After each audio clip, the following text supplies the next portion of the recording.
Good morning. Welcome to Market Today by ECTRA Arulrajhan. Today is 3rd July 2023. So, a lot of positive news is happening.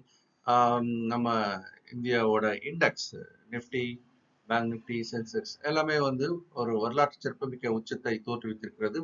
அது தொடர்ந்து அந்த திசையிலேயே பயணிக்குமா என்பதை தொடர்ந்து பார்க்க வேண்டும். ஆனால் இப்போதைக்கு தொடர்ந்து பயணிக்கக்கூடிய வாய்ப்புகளுடன் இருப்பதாக பார்க்கிறோம். அதே மாதிரி நம்மளுடைய எஸ்ஜிஎக்ஸ் நிஃப்டின்னு இது வரைக்கும் நம்ம மார்க்கெட் ஓப்பன் ஆகிறதுக்கு முன்னாடி ஒரு இண்டிகேட்டரை பார்த்துட்டு இருந்தோம்.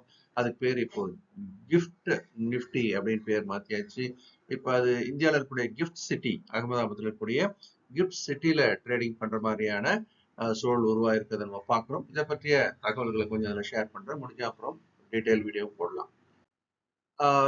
வெள்ளிக்கிழமை முடிஞ்ச அமெரிக்க சந்தையானது மிக வலுவாக முடிஞ்சிருக்கிறத பார்க்கிறோம். Tau Jones 0.84%, S&P 500 1.23 and Nasdaq 1.45. So வலுவாக முடிந்த அமெரிக்க சந்தை ஆசிய சந்தைக்கு ஒரு ஊக்கத்தை கொடுத்திருப்பதாக பார்க்கிறோம். ஜப்பானுடைய நிக்காய் ஆகட்டும், ஹாங்காங்கோட ஹாங்ஸாங், சவுத் கொரியா காஸ்பி, சீன சங்கை, தைவான் சந்தை எல்லாமே ஓரளவுக்கு ஏற்றத்துடன் துவங்கி ஏரிய வியாபாரமாகி வருகிறது. இந்த எஸ்ஜிஎக்ஸ் நிஃப்டி இனிமேல் என்ன சொல்லணும், நம்ம கிஃப்ட் நிஃப்டின்னு தான் சொல்லணும். ஸோ கிஃப்ட் நிஃப்டி இப்போ என்னவாயிட்டு இருக்கு அப்படி பார்க்க ஒரு ஸ்ட்ராங்கான ஒரு கேப் அப்ல இருக்கிறத நம்ம பார்க்கணும். இந்த கேப் சஸ்டைன் ஆகுமா இல்லை இன்ட்ராடேல கொஞ்சம் டிப் ஆகுமான்னு பார்க்கணும். பட் ஓவராலா ஸ்ட்ரென்த் வந்து அந்த பாசிட்டிவ் சைடு ஸ்ட்ராங்கா தான் இருக்கிறத நம்ம பார்க்கணும். இந்த கிஃப்ட் நிஃப்டி அப்படின்ற பத்திய ஒரு சில வார்த்தைகள் இதில் சொல்றேன். அப்புறமா முடிஞ்ச ஒரு டீடைல் வீடியோ கூட போட முடிஞ்ச போடுறேன். கிஃப்ட் நிஃப்டி அப்படின்றது வந்து இப்போ எஸ்ஜிஎக்ஸ் நிஃப்டியோட இன்னொரு பேர். முன்னாடி சிங்கப்பூர் ஸ்டாக் எக்ஸ்சேஞ்சில் ட்ரேட் ஆனது. இப்போ இந்தியாவில் இருக்கக்கூடிய கிஃப்ட் சிட்டி, அகமதாபாத்தில் இருக்கிற கிஃப்ட் சிட்டியில ட்ரேட் ஆக ஆரம்பிச்சிருக்கு. இந்த கிஃப்ட் நிஃப்டி ஒரு 4 இண்டஸ்ட்ரீஸை உள்வாங்கி இருக்கிறத பார்க்குறோம். GIFT Nifty 50, GIFT Nifty bank and GIFT Nifty financial services and GIFT Nifty IT. So இதெல்லாம் நம்ம ட்ரேட் பண்ண முடியுமா? ரீட்டைலர்ஸ் ட்ரேட் பண்ணுறதுக்கான வாய்ப்பு இல்லை. விவரம் மீதி அப்புறம் பார்க்கலாம்.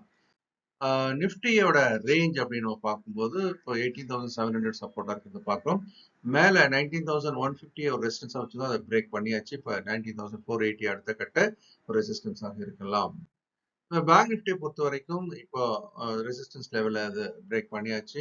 அதனால் அடுத்த கட்டம் வந்து நான் கொஞ்சம் தள்ளி தான் வச்சிருக்கேன். 47,000 கீழே வந்து 43,500 அப்படியே தான் இருக்கிறத பார்க்குறோம். மேக்ரோ எக்கனாமிக்கல் ஃபேக்டர்ஸ் அப்படின்னு நம்ம பார்க்கும்போது 10-year பாண்ட் ஈல்ட்ல பெரிய மாற்றம் இல்லை, 3.84. ஆனால் டாலர் இண்டெக்ஸ் மட்டும் கொஞ்சம் குறைஞ்சிருக்குது. அது பங்கு சந்தைக்கு சாதகமான ஒரு அம்சம். 102.96. பிரெண்ட் குரூடும் அந்த $1 முன்ன பின்னர் ஏற்றத்தில் இருக்கிறத பார்க்கிறோம். தற்போது $75.44 பர் பேரல். கோல்டும் பெரிய மாற்றம் இல்லை, ஒரு $10 மேலே கீழே நடந்துட்டு இருக்கு. இப்போ $1,915 பெர் அவுன்ஸ்ல இருக்கு. யூஎஸ்டி ஐஎன்ஆரும் மாற்றம் இல்லாமல் 82.03 இருக்கிறத பார்க்கிறோம். மேக்ரோ ஃபேக்டர்ஸ்ல இன்னும் அடுத்தடுத்து நிகழக்கூடிய விஷயங்கள். ஆட்டோ சேல்ஸ் நம்பர் வெளியாக ஆரம்பிச்சாச்சு. இதுல வந்து ஹீரோ மோட்டார் கார்புக்கு அது பாதகமான ஒரு செய்தி, சேல்ஸ் குறைஞ்சிருக்கிறது பார்க்குறோம். ஏஷியன் மோட்டார்ஸ்க்கு அது வந்து சாதகமான செய்தியாக பார்க்குறோம். அந்த டாடா மோட்டார்ஸ்க்கும் சாதகமான செய்தியாக இப்போது பார்த்துட்டு இருக்கிறோம். அடுத்து இந்த Q1 ரிசல்ட்ஸ் எல்லாமே ஒன்னொன்னா வர ஆரம்பிக்கும். ஸோ கிராசிங் சேல்ஸ் வால்யூம் கூடி இருக்கிறதா செய்திகள் வந்து கொண்டிருக்கிறது.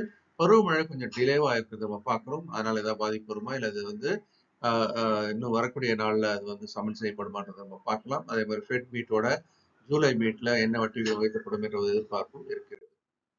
எஃப்ஐஸை பொறுத்த வரைக்கும் அவங்க தொடர்ந்து பயரா இருக்கிறாங்க. இந்த ஜூன் மாசம் முடிவில் நெட்டா பார்த்தீங்கன்னா 27,250 கோடி வாங்குவவர்களாக முடித்திருக்கிறார்கள். சந்தை பெரிய ஏற்றத்திற்கான காரணம் இந்த எஃப்ஐஸோட தொடர் வாங்குதல் தான். டிஐஸும் நெட்டா பார்த்தீங்கன்னா 4,450 கோடிக்கு வாங்குவவர்களாக இருந்திருக்கிறார்கள். ஆகவே ஜூன் மாதம் என்பது டிஐஸ் எஃப்ஐஸ் எல்லாமே வாங்கி தள்ளினாங்க, சந்தை ஏறியது. தொடர்ந்து இந்த ஃபினான்ஷியல் எஜுகேஷன்ன்றது நம்ம கொண்டு போகணும். மேலே எல்லாருமே பங்கு சந்தை பற்றி அறிந்து செயல்படணும். Stock market for living mentorship program 10th July start ஆகுது. இது வந்து ஒரு லைஃப் சேஞ்சிங் ப்ரோக்ராமாக இருக்கும். இதை கவனத்தில் வச்சுக்கோங்க. அதே மாதிரி மாஸ்டர் ஸ்டாக் மார்க்கெட் ப்ரோக்ராம், சந்தையில் வந்து எல்லாத்தையுமே கற்றுக்கணும், டெக்னிக்கல் ஃபண்டமெண்டல் எஃப்எண்டோ அப்படின்றவர்களுக்கான ஒரு பயிற்சி வகுப்பு இது. டெக்னிக்கல் போர்ட்ஃபோலியோ ஒவ்வொருத்தர் வீட்லையுமே ஒரு போர்ட்ஃபோலியோ இருக்கணும்னு சொல்லியிருக்கேன். நிஃப்டி 50ல நீங்கள் 10 கம்பெனி தேர்வு பண்ணுங்க, அதுக்கான சப்போர்ட் இருக்கு. ஒவ்வொரு நாளும் 11 மணிக்கு நிஃப்டியை வந்து ஃபியூச்சர்ஸ் நிஃப்டியை லைவா நம்ம அனலைஸ் பண்றோம். அந்த நாளைக்கு உண்டான வாய்ப்புகள் அடையாளம் காணப்படுகிறது. கேண்டில் ஃபார்மேஷன் அப்படின்னு பார்க்கும்போது இப்போ கடைசியா வந்து ஒரு ஸ்ட்ராங் புல் கேண்டில் எல்லாமே கேப் அப் இருக்குது. ஸோ இந்த கேப் அப் அப்படின்றது இன்னும் ஃபில் பண்ணப்படவில்லை அப்படின்ற ஒரு நிலையை பார்க்குறோம். அதனால இறங்கினாலும் இந்த இடத்துல இந்த கேப் சப்போர்ட்டாக மாறுவதற்கான வாய்ப்பும் இருப்பதாக நம்ம பார்க்குறோம். இப்போதைக்கு அந்த 19,000 ரெசிஸ்டன்ஸ் உடைக்கப்பட்டது. அடுத்த கட்டமா 19,450 என்பது தடைநிலையாக பார்க்கிறோம். இந்த வீடியோ உங்களுக்கு பிடிச்சிருக்க நம்புறேன். லைக் பண்ணி ஷேர் பண்ணுங்க. உங்க கமெண்ட்ஸையும் கீழே போடுங்க வீடியோ கீழே. இந்த நாளும் இனிமையான நாளாக இருக்க என்னுடைய மனமார்ந்த வாழ்த்துக்கள். இந்த வீடியோ உங்களுக்கு பிடிச்சிருக்கும்னு நம்புறேன். நீங்களும் லைக் பண்ணி ஷேர் பண்ணுங்க. உங்களுடைய கமெண்ட்ஸையும் போடுங்க. இந்த நாளும் இனிமையான நாளாக இருக்க என்னுடைய மனமார்ந்த வாழ்த்துக்கள். இந்த வீடியோ உங்களுக்கு பிடிச்சிருக்கும்னு நம்புறேன். நீங்களும் லைக் பண்ணி ஷேர் பண்ணுங்க. உங்களுடைய கமெண்ட்ஸையும் போடுங்க. இந்த நாளும் இனிமையான நாளாக இருக்க என்னுடைய மனமார்ந்த வாழ்த்துக்கள்.